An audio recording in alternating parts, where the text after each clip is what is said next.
Je puisse vraiment avoir l'entendement pour pouvoir écouter au Seigneur tout ce que tu vas me dire et que cela soit réellement, Seigneur, tel la semence qui descend sur un terrain favorable et qui porte des fruits pour ta gloire. Au nom puissant de Jésus-Christ.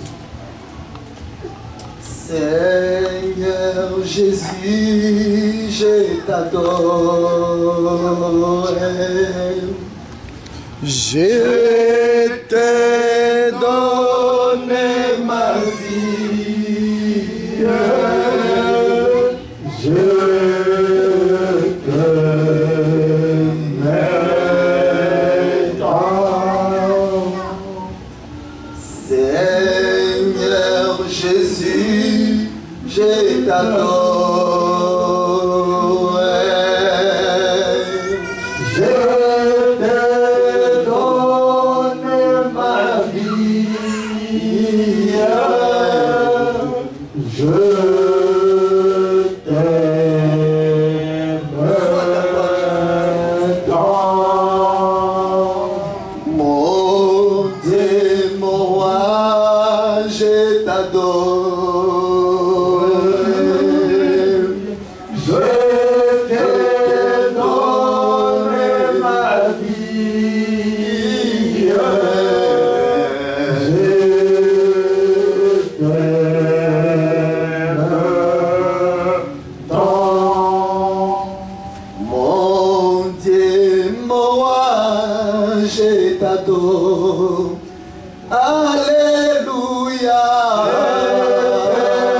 Donne ma vie. Je t'aime tant. Cher Saint-Esprit, je t'adore. Je t'adore. Je donne ma vie. Ma vie. Je t'aime tant. Nous te donnons notre vie, Jésus-Christ. Nous croyons que cette vie a commencé en toi. Voilà pourquoi elle revient en toi. Tu nous as sanctifiés sur cette terre. Parce que nous ne sommes pas de la terre, mais nous sommes du ciel. Et c'est cela notre bénédiction. Nous te bénissons par ta présence dans la vie de chacun de nous. Et surtout nous te bénissons parce que tu nous as appris notre langage au ciel. Voilà pourquoi ici sur la terre, tu nous as donné l'entendement de t'entendre, de comprendre ta pensée réelle et ensuite de faire selon ta volonté. C'est cela la grâce que nous avons héritée de toi. Nous te bénissons parce que avant que nous venions sur cette terre, tu nous connaissais. Voilà pourquoi quand nous partirons de cette terre, tu continueras de nous connaître. Et c'est cela notre bénédiction. Nous bénissons ton nom, Jésus. Toi qui nous parles et que nous comprenons. Parle à ton peuple ce matin. Dis-nous ce que tu veux. Et accorde l'entendement à chacun. Pour que nous soyons dans ta volonté. Amen. Ainsi ta grâce nous suffira. Nous bénissons ton nom au nom de Jésus-Christ. Amen. Amen. Que Dieu bénisse chacun. Amen. C'est toujours une joie pour nous quand nous nous retrouvons ensemble. Amen. Amen. Amen. Parce que la Bible dit que c'est là où Dieu inonde sa bénédiction. Nous avons vu cela avec Jacob. Avant de mourir, il avait dit à ses enfants, rassemblez-vous. Et ensuite, il a commencé à bénir. Nous devons toujours avoir cette pensée-là. Et quand nous venons, je veux pour prendre ma bénédiction. Amen. Parce que le Père nous a rassemblés. Amen. Amen. Amen. Nous allons prendre notre kitty, notre porte, de Samuel, 2 Samuel 6, qui nous fait rentrer dans les appartements du Père.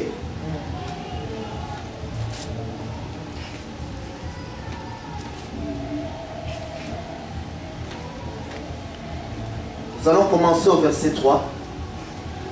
Ils mirent sur un char neuf l'arche de Dieu et l'emportèrent de la maison d'Abinadab sur la colline. Uza et Achot, fils d'Abinadab, conduisaient les chars neufs. Ils l'emportèrent donc de la maison d'Abinadab sur la colline. Uza marcha à côté de l'arche de Dieu et Achot allait devant l'arche. David et toute la maison d'Israël jouaient devant l'Éternel de toutes sortes d'instruments, de bois, de cypres, des harpes, de luttes, de tambourins, des sistres et des cymbales. Lorsqu'ils furent arrivés à l'ère de Nacon, Uza étendit la main vers l'arche de Dieu et la saisit, parce que le bœuf la faisait pencher. La colère de l'Éternel s'enflamma contre Uza, et Dieu le frappa sur place à cause de sa faute. Uza mourut là, près de l'arche de Dieu. David fut irrité de ce que l'Éternel avait frappé Uza d'un tel châtiment. Et ce lieu a été appelé jusqu'à ce jour Péré-Uza. David eut peur de l'Éternel en ce jour-là et il dit: comment l'arche de l'Éternel entrerait-elle chez moi? Il ne voulut pas retirer l'arche de l'Éternel chez lui dans la cité de David. Et il la fit conduire dans la maison d'Obed-Édom de Gad. L'arche de l'Éternel resta 3 mois dans la maison d'Obed-Édom de Gad. Et l'Éternel bénit Obed et toute sa maison. Amen. Amen. Nous pouvons nous asseoir, nous allons continuer la lecture. Quand nous venons ici, nous devons avoir déjà dans la pensée que non, je ne viens pas pour un homme, mais je viens pour rencontrer mon Dieu. Et que je suis quelqu'un qui a la grâce de Dieu. Parce que nous sommes en train de parler de la grâce. Qu'est-ce qu'est la grâce? Au travers de cette fenêtre qu'avait ouvert notre père, le docteur Kalo Kabunda, dans notre marche, nous ne venons pas ici pour faire des exploits. Non. Nous ne venons pas ici pour montrer que nous connaissons, afin qu'on nous applaudisse. Nous suivons plutôt le mouvement du Saint-Esprit. Au travers de notre père Kalo Kabunda, le Saint-Esprit avait ouvert cette porte. Et quand il ouvre une porte, il veut que nous puissions entrer, nous puissions examiner, jouir de tous les appartements de cette maison-là. Voilà pourquoi nous disons que nous sommes dans la continuité. Amen. Amen.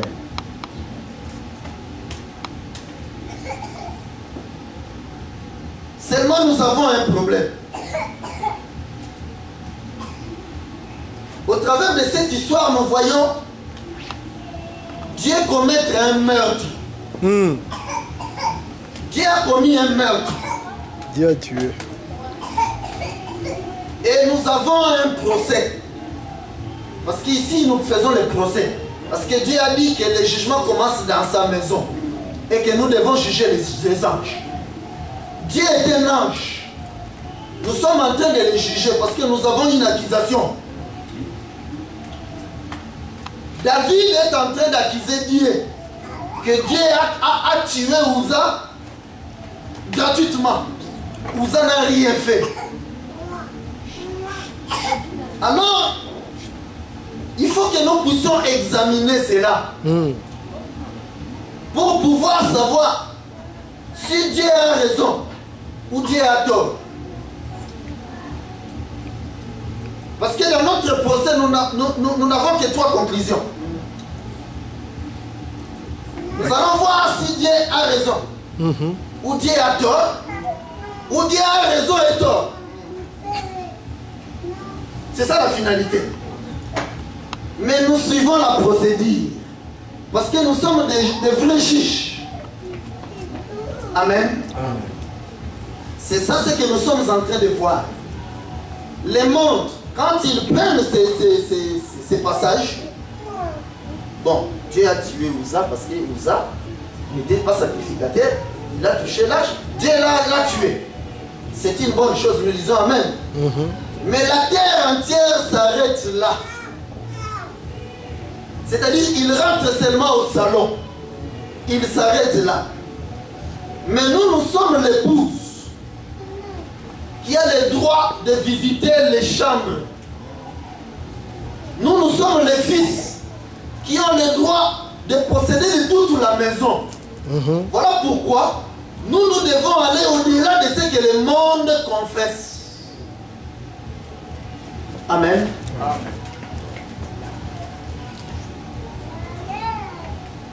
La Bible dit que quand nous suivons Jésus, nous héritons aussi des épreuves. Ce n'est pas facile cette route de suivre Jésus. Amen, mes bien-aimés. Amen. Si vous posez la question à Israël,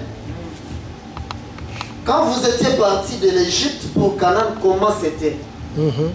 Tout Israélite va vous raconter l'histoire de leur père. Comment ils ont marché. Dieu ne fait jamais quelque chose sans modèle.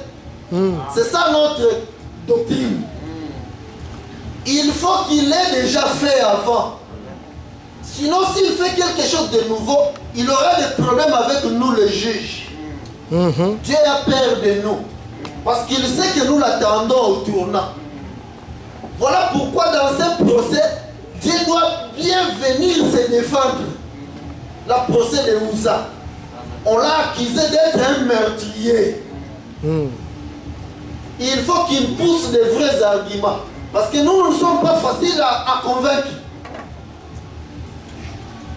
Amen. Le chemin de Dieu est difficile et semé d'embûches. Il le dit encore autrement. Un jour, Jésus était dans la barque avec les apôtres. Il se disait que oui, nous savons Jésus, le Fils de Dieu. Donc, rien ne peut nous atteindre sur cette terre. Jésus s'est endormi. Pour eux, ils ont trouvé, mais c'est normal, il dort. Et il dort. Rien ne peut nous arriver. Nous sommes avec lui. Il ne savait pas que dans son sommeil, il est parti donner des ordres au vent. Et pensait qu'il a dormi comme un homme, il est là. Alors que lui, il est parti chercher un serviteur. Le vent. Mon serviteur, va, lève-toi. Secoue-moi ce peuple-là. C'est lui qui a envoyé le vent pour secouer ce bateau-là. C'est lui. C'est Jésus. Il a dormi comme ça, les apôtres vont voir. Non, lui, il est innocent. Moi, je te dis, je l'ai vu. Il ronflait même. Ça ne peut pas être lui. Mais dans cette manigance, nous avons vu comment il est parti ordonner. Et le vent, comme il est un serviteur fidèle, il s'est levé. Il est venu souffler. Et les apôtres ont commencé à pleurer. Réveille-toi. Parce que lui, il aime aussi qu'on les réveille. Amen. Amen. Réveille-toi. Oui, qu'est-ce qui se passe? Il a posé la question, qu'est-ce qui se passe? Comme s'il ne savait pas ce qui s'est passé. C'est dans ses habitudes. Oh, mais tu ne vois pas vraiment le vent. Ah, le vent. Vent. Calme-toi. Le vent s'est calmé. C'est-à-dire que toute cette opération n'était que pour leur montrer que non, le vent est aussi à mon service. Voilà. Mais quand il se lève, vous me demandez, mais je les calme.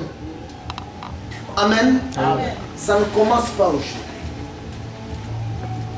La grâce que nous avons, c'est que même quand le vent se lève, nous restons dans le bateau. Amen. La Bible ne nous montre pas que non, quand le vent s'est levé, nous avons vu un apôtre tomber dans l'eau et mourir. C'est cela la qualité des fils. C'est-à-dire que quand lui il ordonne le vent, ce n'est pas pour les tuer. Non. Pour qu'ils comprennent que moi, j'ordonne aussi au vent.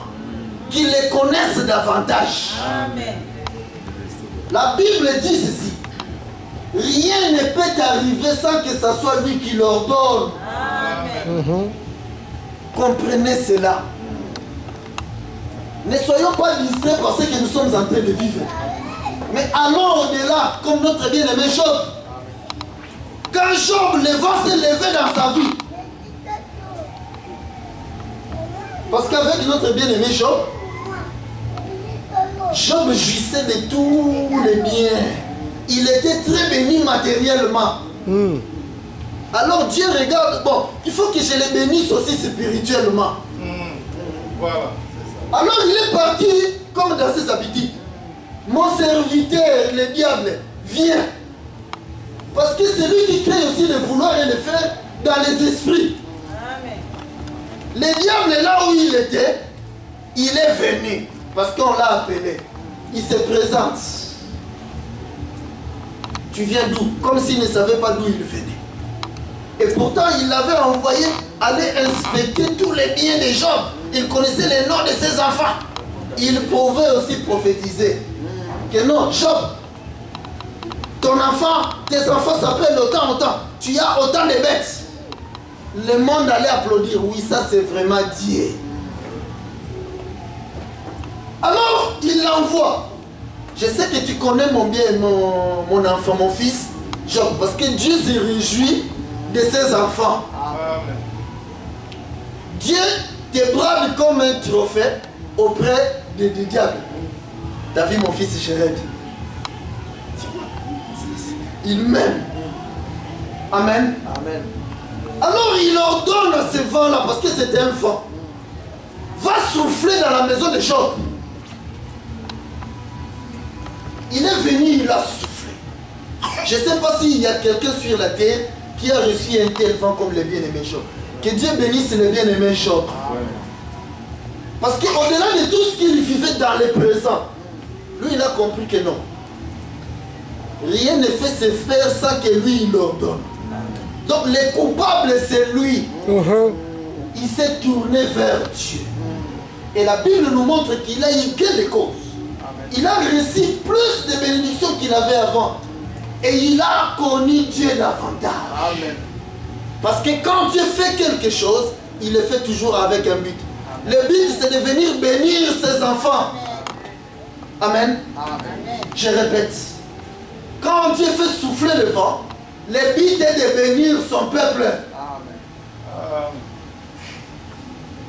Amen. Amen. Non, vous ne me saisissez pas. Dieu soufflera toujours le vent pour bénir son peuple. Amen. C'est ça. Vous comprenez ça? Amen. Il l'avait essayé avec notre père Adam.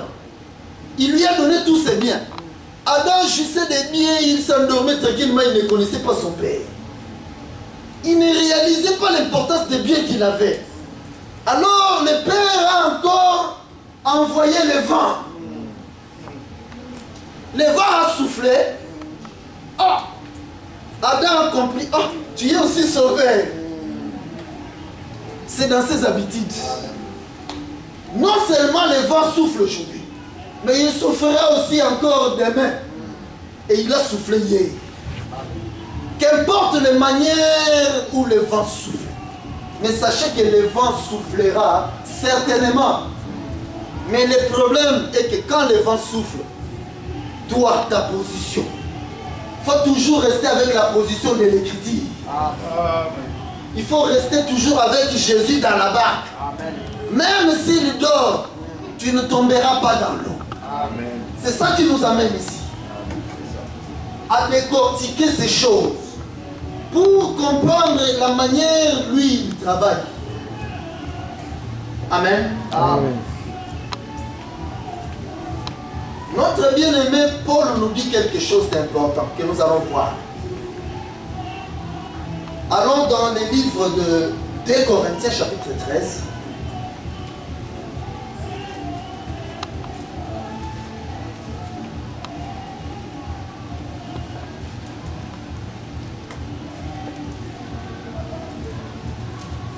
Dans les livres de 2 Corinthiens chapitre 13, il est dit ceci. Je vais chez vous pour la 3e fois pour résoudre les affaires. Mais toute affaire se réglera sur la déclaration de 2 ou de 3 témoins. Ça, c'est le conseil de notre bien-aimé, hein? Paul. Les gens qui sont passés avant nous, nos aînés, la manière dont ils résolvaient les choses. Toute affaire doit être résolue sur la déposition de 2 ou de 3 témoins. Maintenant, dans cette affaire qui nous concerne, nous avons Dieu qui est accusé d'avoir tué Uza. Un pauvre innocent qui voulait l'aider, mais lui il l'a tué.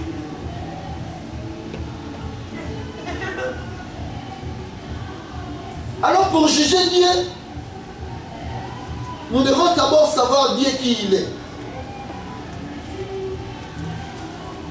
La Bible nous donne un autre conseil dans Timothée. Que lorsqu'il s'agit d'un ancien, nous allons lire cela. Parce que nous avons dit que cette fois-ci nous allons marcher autrement.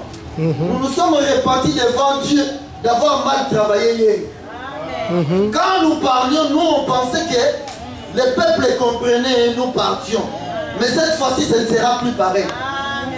Nous allons faire connaître notre doctrine à ce peuple. Parce que comme je disais que demain, le vent se lèvera encore. Mais nous ne voulons plus que vous soyez ballottés par toutes sortes de vents. Voilà. Qu'est-ce que nous dit notre bien-aimé Timothée?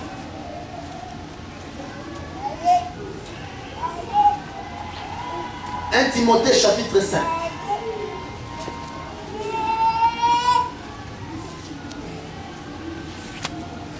1 Timothée chapitre 5 verset 19 dit ceci. Ne reçois point d'accusation contre un ancien si ce n'est sur la déposition de 2 ou de 3 témoins. Ça c'est le conseil de notre bien-aimé Timothée. Il dit, toi qui es juge, quand tu reçois une accusation, fais attention. Regarde d'abord qui on est en train d'accuser. Voilà. En présence de qui tu y es. Quand tu te retrouves en présence d'un ancien c'est un ministre. Timothée nous dit, fais attention, ne reçois pas d'accusation d'un ancien si ce n'est que sur la déposition de 2 ou de 3 témoins. Ça veut dire que quand l'accusation vient, il faut que tu cherches des témoins. Mais quand une accusation vient et que je dis que bon, moi, je suis témoin, je vais aussi voir Jérémie. Bon, toi, je fais de toi un deuxième témoin. Tu es diabolico-satanique. Tu manges ensemble avec le diable. Amen. Amen. Nous avons commencé à marcher depuis dimanche. Nous sommes en train de montrer qu'est-ce qu'est la grâce. Parce que Dieu avait dit à Paul, ma grâce te suffit. Tout ce que je peux te donner, toi, désire seulement ma grâce. Nous devons alors comprendre qu'est-ce qu'est la grâce. Nous ne devons pas confesser comme tout le monde. Parce que sur la terre entière, tous les chrétiens que tu vas rencontrer, ah moi j'ai la grâce de Dieu. Donc quand je prie, Dieu m'écoute. Dieu m'a donné ceci, Dieu m'a donné cela. Est-ce que c'est cela la grâce de Dieu parce que Dieu t'écoute? Alors que la Bible dit que Dieu donne aussi aux bons et aux méchants. Et même que les méchants prospèrent plus que les bons. Ça veut dire que les méchants ont plus de grâce que les bons. Non. Nous ici, nous rentrons dans les appartements. Nous ne nous stationnons pas au salon comme nous avons dit. Nous devons comprendre qu'est-ce qu'est la grâce. Et déjà, dans la marche que nous faisons, nous avons déjà compris que La grâce a un nom. La grâce, ne le voyez pas spirituellement, j'ai la grâce. Non. Physiquement, la grâce a un nom. Quand Dieu me demande, quand on me pose la question, docteur Odilo, est-ce que tu as la grâce de Dieu? Amen. Explique. Oh, moi, ma grâce s'appelle Torah. Amen. Amen. Parce que la grâce que Dieu t'a fait doit avoir un nom. Parce que la grâce, c'est le ministère dans un homme. Amen. Dieu ne vient jamais te visiter, te donner le salut sans passer par un homme. Voilà pourquoi nous avons vu que le ministère, c'est les dons que Dieu prend, il donne à l'église. Parce que là-bas, nous avons vu que quand il a fait, quand Adam a péché, il s'est réjoui, il a porté un corps, il a porté maintenant le costume de sauveur. Il est venu maintenant sauver. Dieu était un ministre là-bas pour venir secourir Adam. Ton secours ne peut pas venir d'un esprit. Ton secours doit venir d'un ministre que tu vois. Du don que Dieu t'a fait. Et il a un nom. C'est ça la marche dans laquelle nous sommes en train de parcourir. Amen. Amen. Nous voyons que l'accusation que nous avons, Dieu est un ancien. Parce qu'il est tout en tout. Amen. Amen. Donc Dieu est un ancien. Nous devons faire maintenant attention à cette accusation. Comment nous devons l'aborder? Nous devons alors chercher des témoins pour venir accuser Dieu. C'est ça la marche. Dieu a-t-il raison ou tort d'avoir tué Uza? Pauvre Uza. Il y a même notre bien-aimé David qui était là, il était fâché. La Bible dit qu'il était fâché. C'est-à-dire qu'il a trouvé que Dieu était juste. Il tue un innocent. C'est ça ce que nous allons voir. Comprendre qui est Uza, qui est David, et qu'est-ce que Dieu a voulu nous dire par là. Amen. C'est ça au fait notre marche. Et nous avons dit que nous allons commencer à marcher lentement, doucement. Si vous avez une question, n'hésitez pas. Il faut poser la question parce que nous sommes là pour vous. Même concernant ce que nous sommes en train de vivre, il faut poser des questions. Amen. Amen. Alors nous allons aller lire, chercher un témoin dans Genèse.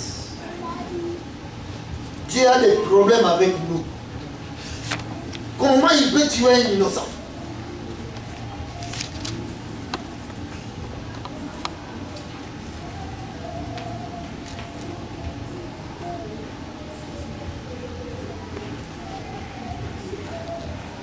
Genèse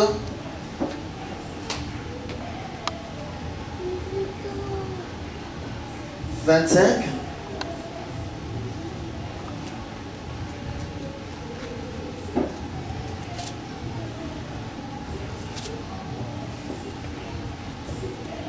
Nous allons commencer au verset 24.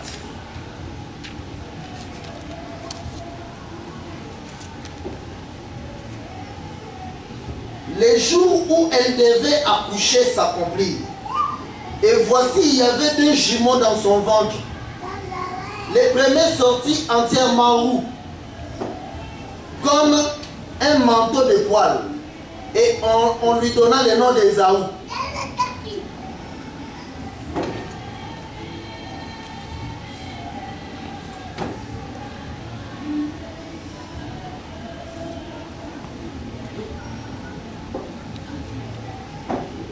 Ensuite sortit son frère, dont la main tenait les talons d'Ésaü, et on lui donna le nom de Jacob.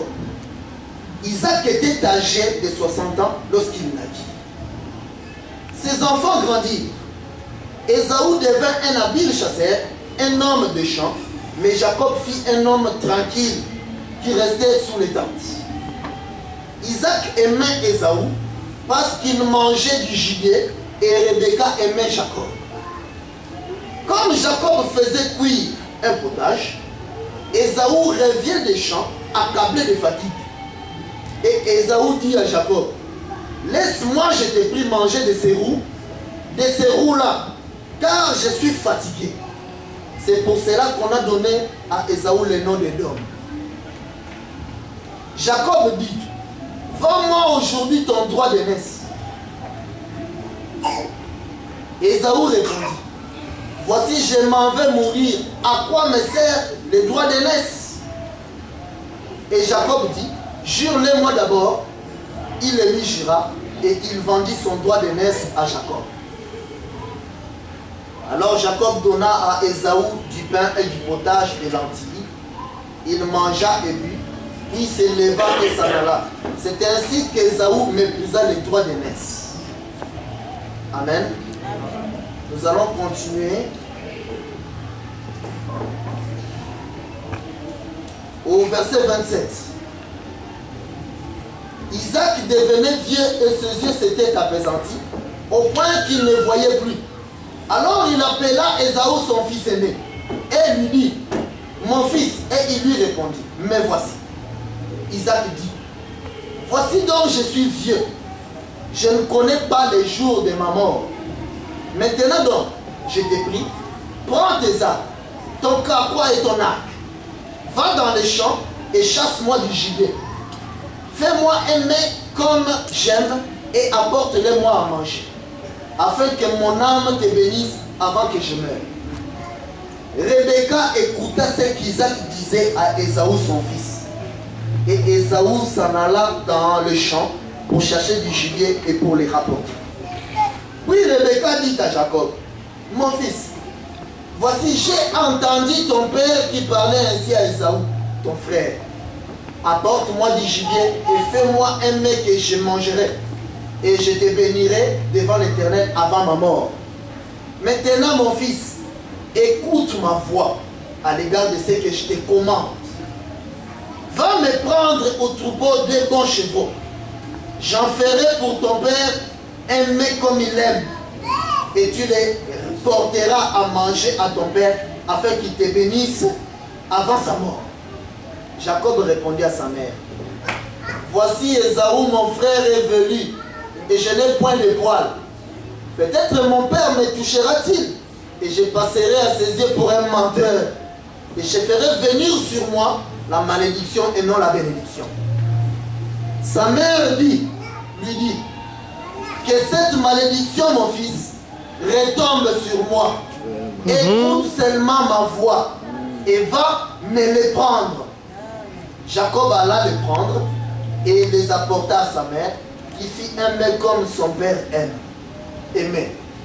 Ensuite, Rebecca prit les vêtements d'Ésaü, son fils aîné, les plus beaux qui se trouvaient à la maison, et elle les fit mettre à Jacob, son fils cadet. Elle couvrit ses mains de la peau de chevaux et son cou qui était sans poil. Et elle plaça dans la main de Jacob, son fils, les mets et les pains qu'elle avait préparés. Il vint vers son père et dit, mon père. Et Isaac dit, mais voici qui es-tu, mon fils? Jacob répondit à son père, je suis Ésaü, ton fils aîné. J'ai fait ce que tu m'as dit. Lève-toi, je te prie, assieds-toi et mange de mon gibier, afin que ton âme me bénisse. Isaac dit à son fils, et quoi? Tu en as déjà trouvé, mon fils? Et Jacob répondit, c'est que l'Éternel, ton Dieu, l'a fait venir devant moi. Isaac dit à Jacob, approche donc et que je te touche, mon fils, pour savoir si tu es mon fils Ésaü ou non. Jacob s'approcha d'Isaac, son père, qui le toucha et dit, la voix est la voix de Jacob, mais les mains sont les mains d'Ésaü, dont vous l'avez vraiment tué. Il ne reconnut pas. Il ne les reconnut pas. Ésaü est mort. Parce que ses yeux étaient venus comme les mains d'Ésaü, son frère. Donc il est devenu vraiment Ésaü. Et il les bénit. Il dit, c'est toi qui es mon fils Ésaü. C'est-à-dire la bénédiction, c'est devenir Ésaü. Et Jacob répondit, oui, c'est moi. Mensonge. Il était devenu Ésaü. Isaac dit, serre-moi et que je mange du gibier de mon fils Ésaü. Afin que mon âme te bénisse. Parce qu'il n'y a qu'Ésaü qui est béni. Il n'y a qu'Ésaü. Jacob le servit et il mangea. il lui apporta aussi du vin et il but. Alors Isaac son père lui dit, approche donc et baise-moi mon fils. Jacob s'approcha et le baisa. Isaac sentit l'odeur de ses vêtements.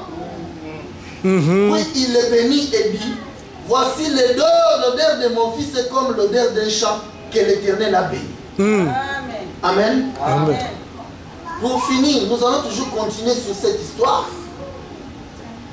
qui est très instructive parce que je vois que les juges commencent à prendre position. Les juges n'allaient pas presser, faites attention. Nous devons faire un procès équitable. Toujours dans Genèse.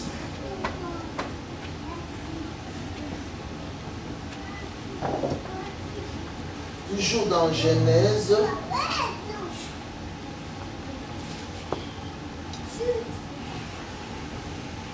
Au chapitre 7, fois-ci 33. Nous allons commencer au verset 10.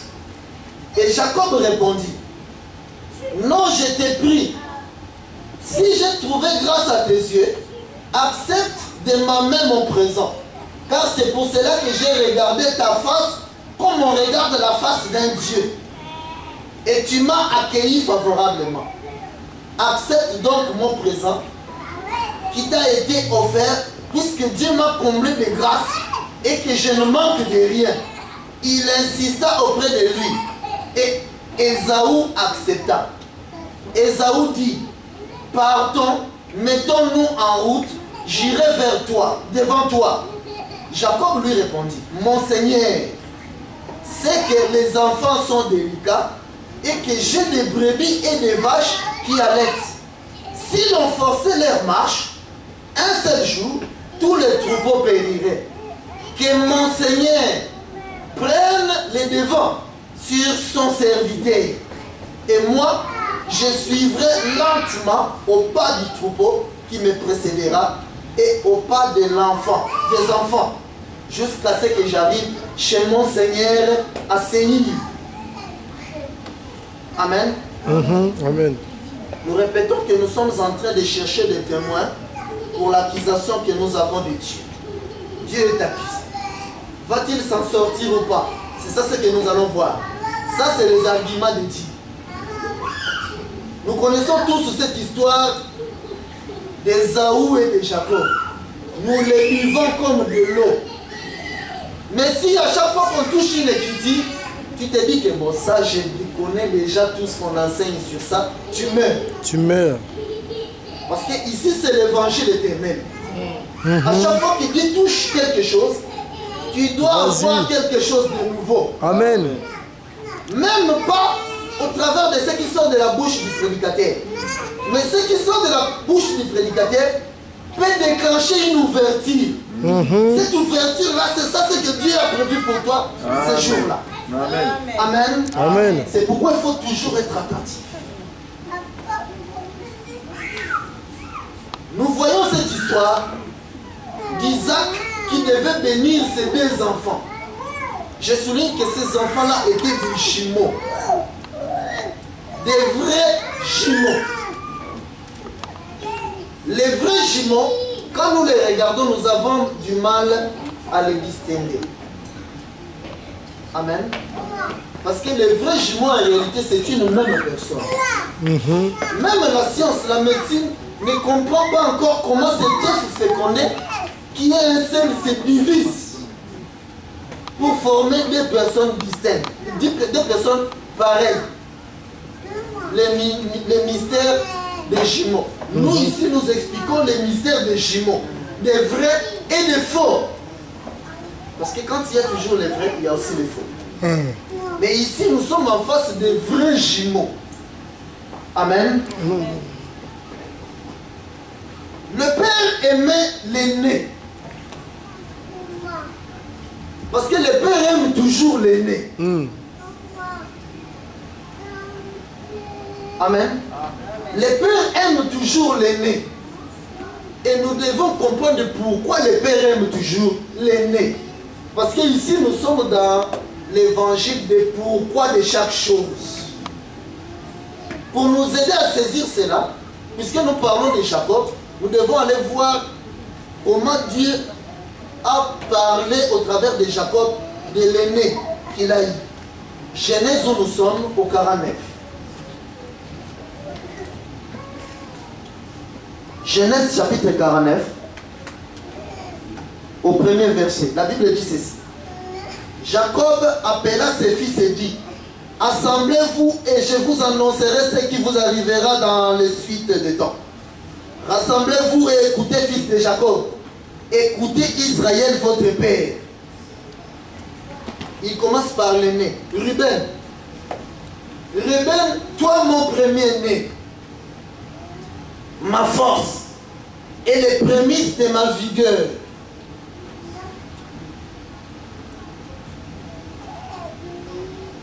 Supérieur en dignité et supérieur en puissance.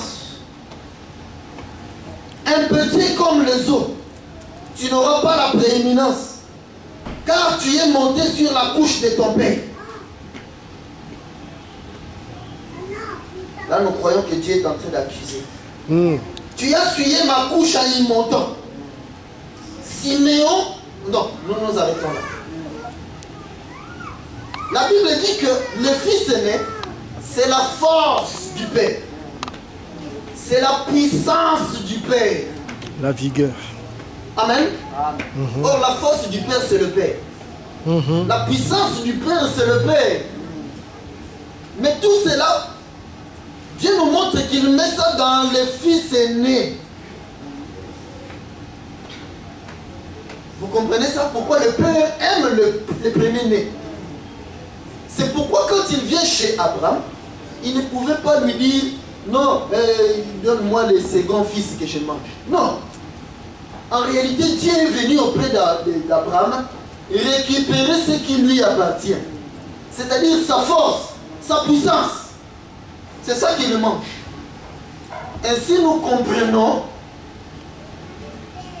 pourquoi quand Abraham a voulu tuer le fils aîné, le bélier est sorti et que ses cornes étaient attachées. Nous avons expliqué que les cornes, c'est la puissance du Père. Ce qui veut dire que l'enfant là attaché, en réalité c'est les cornes du Père attachées. Nous voulons marcher doucement et lentement. Je répète, les fils aînés, c'est la puissance du Père. Quand Abraham a lié Isaac, en réalité, c'est le Père, parce que c'est Abraham qui lie. C'est-à-dire que c'est le Père qui prend sa puissance, qui les lie. Amen. Amen. Voilà pourquoi il fait apparaître cette image-là. Les béliers, ce qui est le père de l'agneau, parce qu'en ce moment-là, Isaac c'est l'agneau. Ses cornes, donc sa puissance est liée. Amen. Vous voyez ça? Et les cornes étaient retenues, donc liées par l'herbe, les buissons. Or, les buissons, c'est un peuple. C'est-à-dire, à cause de ce peuple-là, Dieu, Abraham, il vient lier sa puissance. Sa force. Il vient lier sa force pour qu'il devienne faible. Amen. À cause de ce peuple-là, l'herbe, les buissons. Amen. Nous marchons. Alors le père ici, Jacob, aimait Ésaü, son fils aîné. Un jour alors il appelle son fils aîné. Mon fils, je ne vois plus. Bientôt je vais mourir. Mais je dois transmettre la bénédiction que j'ai héritée de mon père Abraham. Et cette bénédiction, c'est toi qui dois l'avoir. Mais avant que je te donne, va dans la forêt, tue-moi un gibier, je viens bien manger comme j'aime, comme ça, ma bouche va s'ouvrir, je vais te bénir. La route est bien tracée. Parce que tout le monde savait ça. Jacob lui-même aussi savait que non, la bénédiction, c'est le fils aîné. Ça, il n'y a pas de contestation, donc la route était bien tracée. Le problème seulement, c'est que la maman a écouté. La Bible dit que Rebecca a écouté. C'est-à-dire que celui qui doit écouter, c'est Rebecca, la femme de Jacob. Je répète. Jacob parle en parabole. Il s'adresse à son fils. Mais sa femme comprend la parabole. Amen. Jacob prend ses courroies, il fonce dans la forêt pour venir prendre la bénédiction. Parce que lui, il pensait que la bénédiction, c'est les efforts que lui, il va fournir là-bas pour bénir, pour que son père les bénisse. Il ne savait pas que le père lui parlait en parabole. Mais la maman, elle est là, Dieu lui a donné la capacité de comprendre tous les secrets de son mari. Quand le mari parle en parabole, un langage connu pour tout le monde, même pour les enfants. Mais elle le comprend. L'épouse comprend tout. Si tu ne comprends pas le langage connu de ton mari, tu as un problème. Ça veut dire que tu n'es pas encore la femme de cet homme-là. Parce que cet homme qui est ton mari peut se tenir devant les gens. Il parle. Tout le monde comprend quelque chose. Mais toi, tu comprends ce que lui, il a voulu dire. Amen. Quand tu arrives là, alors tu vas te réjouir. Je suis vraiment la femme de cet homme. Je suis Rebecca. Quand nous avons marché,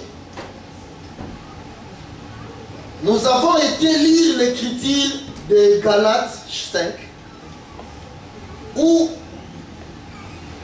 Paul dit que, nous allons lire cela, c'est important. Parce que cette fois-ci, nous devons marcher vraiment doucement et être sûr que nous sommes compris. Galates 12.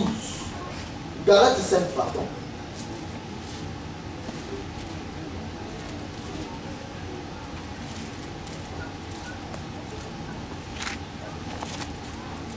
Galates 4, pardon, au verset 19. La Bible dit ceci. Mes enfants, pour qui j'éprouve de nouveau les douleurs de l'enfantement, jusqu'à ce que Christ soit formé en vous. Quand Paul parle des douleurs de l'enfantement ici, en réalité, Paul est en train de nous dire que je suis une femme. C'est moi qui vous ai enfanté. Voilà pourquoi j'éprouve les douleurs de l'enfantement. Dans la Bible qui est la nature, nous voyons qu'un enfant peut faire une bêtise. Toi, tu viens gronder ou taper cet enfant-là, la maman s'importe contre toi. Vaut mieux que ce soit elle-même qui tape son enfant, mais pas toi. Si elle le tape, ça passe, mais pas toi. Parce qu'elle se souvient des douleurs qu'elle a eues pour cet enfant-là. Et ça va demeurer toute la vie. La maman et l'enfant ne sont jamais séparés par les cordons ombilicaux qu'on coupe. Les médecins peuvent venir avec son ciseau coupé. Mais nous savons que les cordons ne se coupent jamais. Même quand tu as 100 ans, ta mère en a 120, tu y es toujours son fils ou sa fille. Vous comprenez ça? C'est-à-dire que la maman, c'est elle qui a compassion de son enfant. C'est elle qui aime son enfant. C'est elle qui préserve son enfant, comme nous l'avons dit le dimanche